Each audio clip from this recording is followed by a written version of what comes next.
Oh, Triple H, will there ever come a day when you will stop burying people on the mic?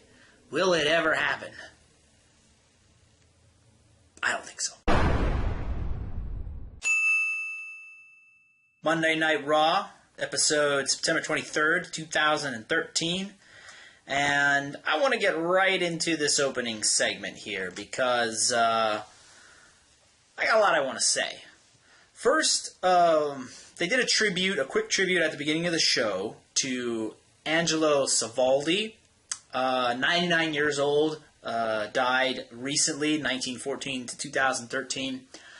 I don't recognize the name off the top of my head. I didn't do any research on it before I started making this video, but, I appreciate the tribute to the old school guys. Nothing wrong with that. So let's get into the actual opening segment here. Raw starts with all the guys that came out to help Daniel Bryan last week. They're on the ramp, and Shield is standing at ringside, and Triple H and Stephanie McMahon come out together to do a whole lot of talking. And I'm just going to get right to the point, the thing that I really disliked about this segment. It was when both Triple H and Stephanie McMahon said that to everybody on the ramp, they said thank you to all you guys for stepping up and for finally being men and standing up to the corporation, basically. Showing you have some balls, basically, is what they're saying in the PG version of it. And I have a really big problem with that. Because if you think about it, that just makes all those guys on that rampway look like fucking garbage. Look like fucking little bitches and pussies. That, we just been kicking you in the fucking ass and stepping on you and pissing on you, and now after a month and a half almost, now you finally decide to step up. That's what we were waiting for, was for people to finally step up. Glad to see you have a backbone, Dolph Ziggler, RVD, Primetime players, anybody else that was up there. Triple H and Stephanie, they were both just like, yeah, we were walking all over everybody to see which one decided to step up first. And I just hate the way it sounded. I hate the way the lines were delivered, because it made everybody on that rampway look like a bunch of pussies. And if you could extend that to the entire locker room, because those were the only guys that stepped up. So that means the rest of the locker room backstage really is a bunch of fucking pussies. I hate the way that sounds. And I know people have made this argument to me that Triple H is saying and doing these things because he's the heel and he's trying to get heat as the top heel. But I have a problem with that. I'm going to explain myself here. Let me give you an example. I want to go back to the third match between The Undertaker and WrestleMania, or The Undertaker and Triple H at WrestleMania. They were building up to that match. I believe it was the third match between the two. And there was a promo between Triple H and Shawn Michaels on an episode of Raw, one of the episodes of Raw before WrestleMania. And Triple H got on the mic and said that he and The Undertaker were a dying breed. They were the last of a smash mouth, put your body on the line, risk it all in the ring type of wrestler, type of pro wrestler, sports entertainer, whatever you want to call it, that isn't around anymore. That just doesn't exist in the new age. Think about that.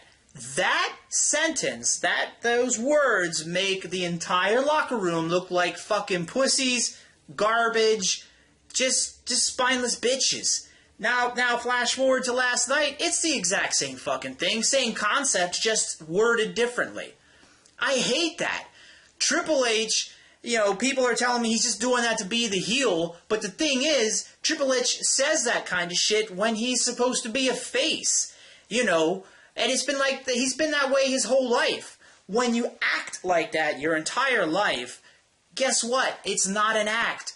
You really are that kind of person. Triple H really is just an asshole. He just is. I'm sorry, but Triple H saying and doing that kind of shit constantly. This isn't the first time. It's not going to be the last time. It's been constant.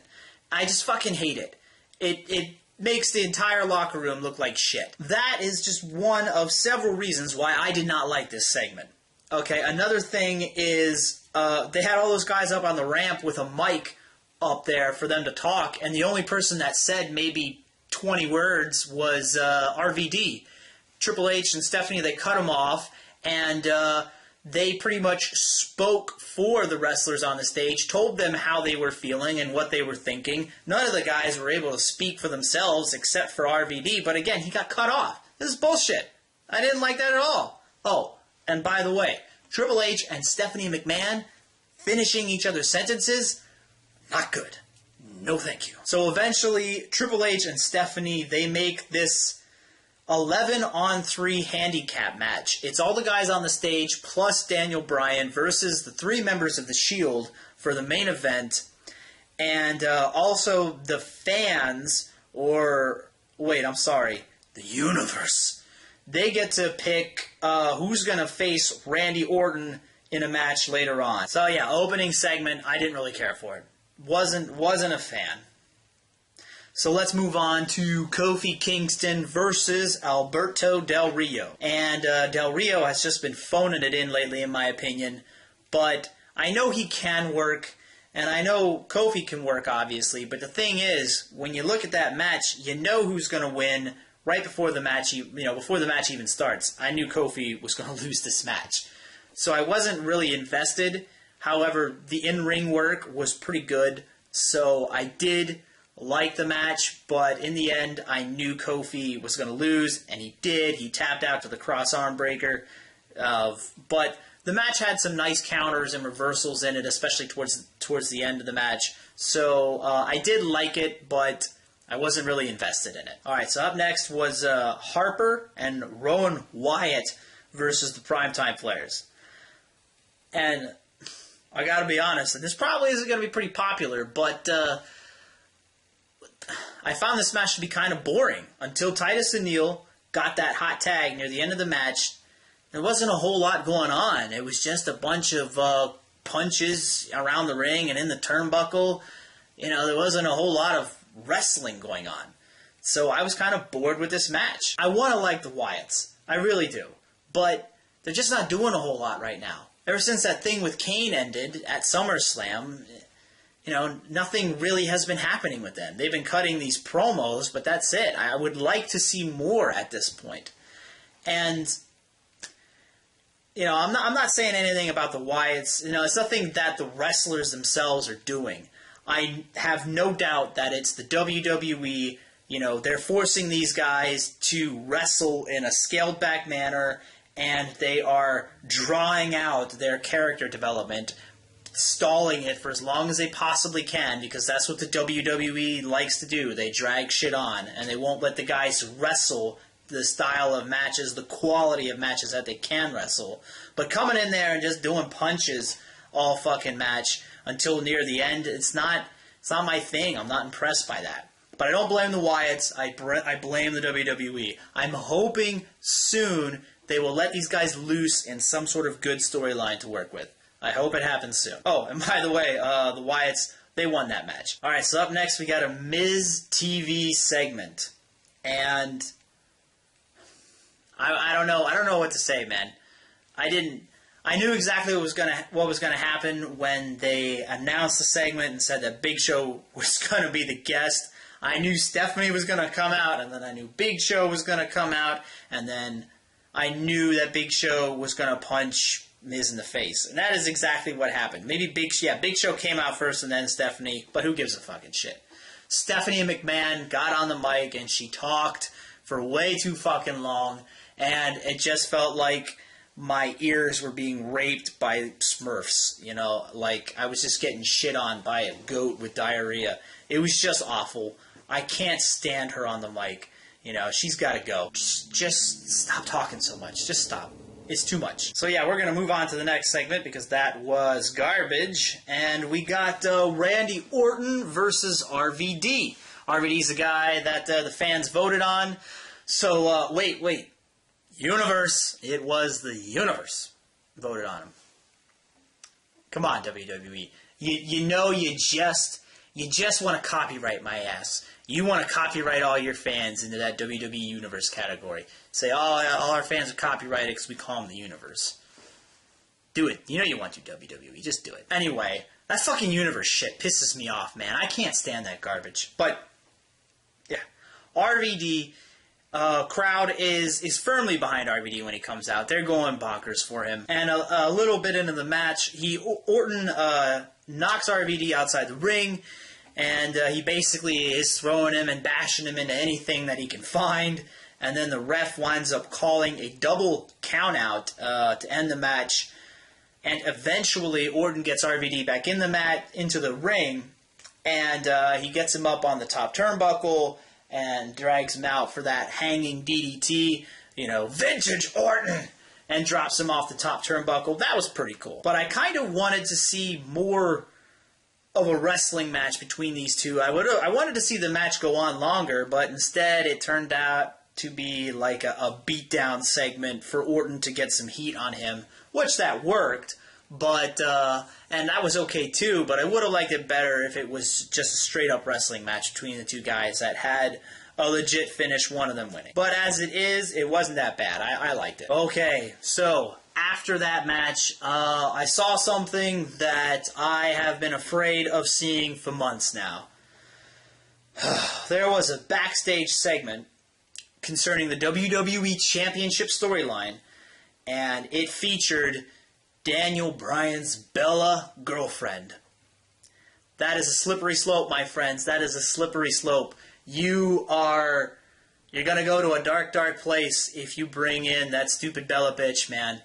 It's because this storyline is already about as convoluted as it can get. You know, it's like about ready to pop with all the shit they've got in there. You drop a Bella in there, it's just gonna fucking explode. And it's really gonna piss me off. So I hope that they don't do it. I hope that this was the first and the last time. But, time will tell. Hey, up next is Fandango versus Santino Marella. You're all ready to see that match, right?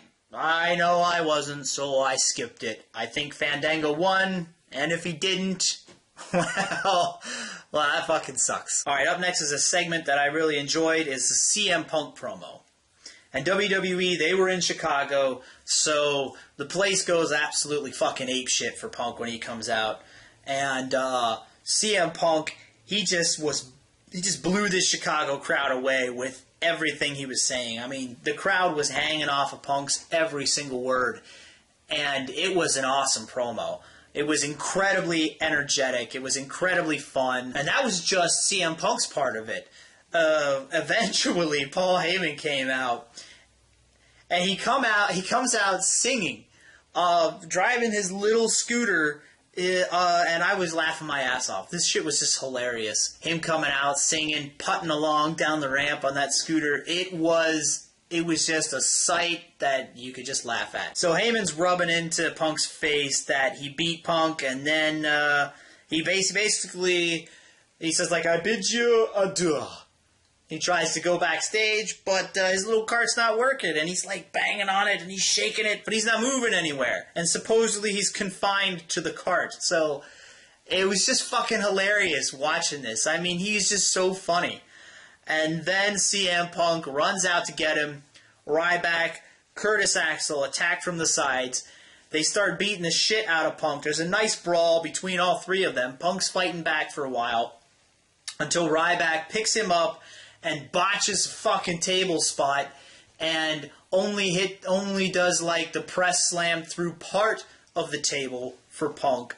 I mean, the table breaks, but Punk only hit like half of it and then just slammed down onto that ringside or that stage area. And like, I remember a couple of months ago, he fucked up a table spot with Daniel Bryan in one of his one of his matches with Daniel Bryan that had a table involved for some reason. Like, he went to powerbomb Bryan and completely missed the table and just threw him down on his fucking head. And now he fucking just about destroyed Punk with this botched table spot. Why do they let Ryback do these fucking table spots when he sucks at doing them? He's literally endangering, like, the well-being of the people he's working with when he fucks up these table spots like that. WWE's got to stop letting him do that. Stop thinking that that's a good idea. It's not. I don't want to see somebody that I like to watch perform in the ring and on the mic get his fucking all screwed up because of botch fest Ryback. No thank you. Anyway, once Punk is down, Paul Heyman hops up off the scooter, revealing that he was just playing it up the whole time to get Punk to come out after him, and that he's perfectly fine. There's nothing wrong with him.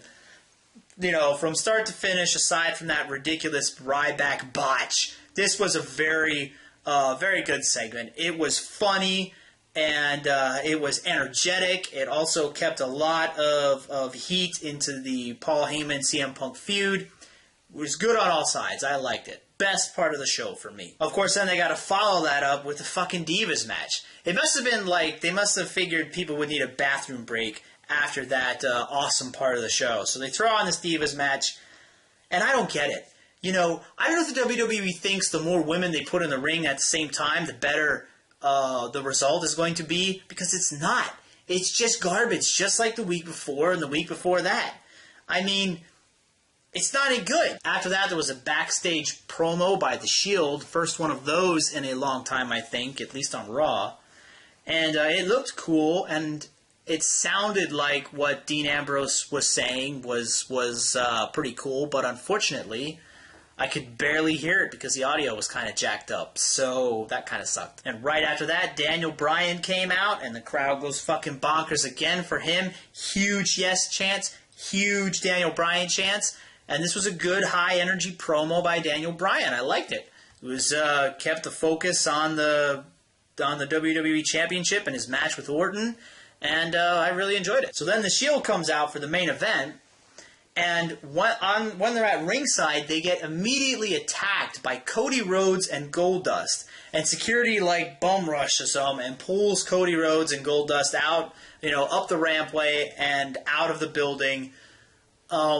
It was a little ridiculous to think that Goldust made it that far with his fucking face paint on. That was kind of dumb. And did he hire somebody to paint his face like that so he could make that run-in? Is that what I'm supposed to believe?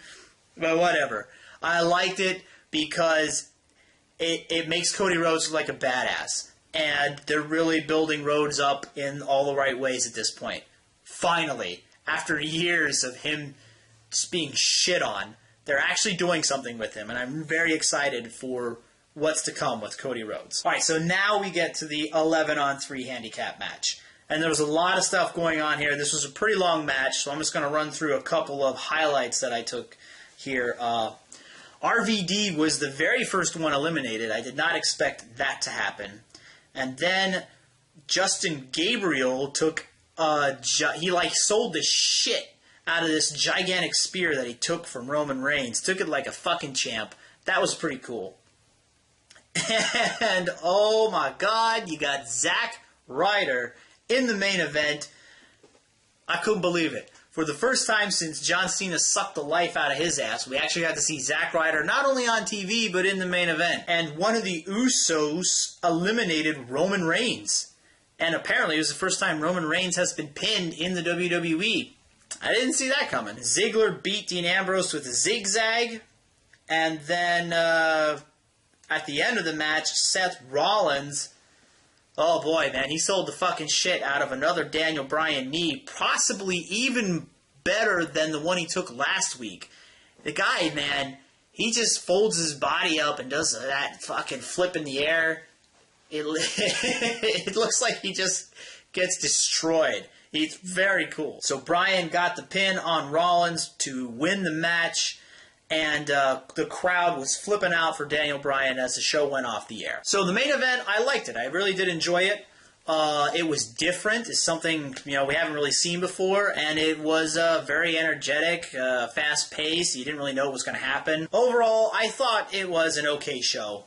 Yeah, it's kind of like last week. It was about average. I didn't really hate it, but I didn't really like it. There was some stuff I was just bored and disconnected with. But there was other stuff on the show that I really liked. I liked the Punk promo. I liked the main event. That was good stuff.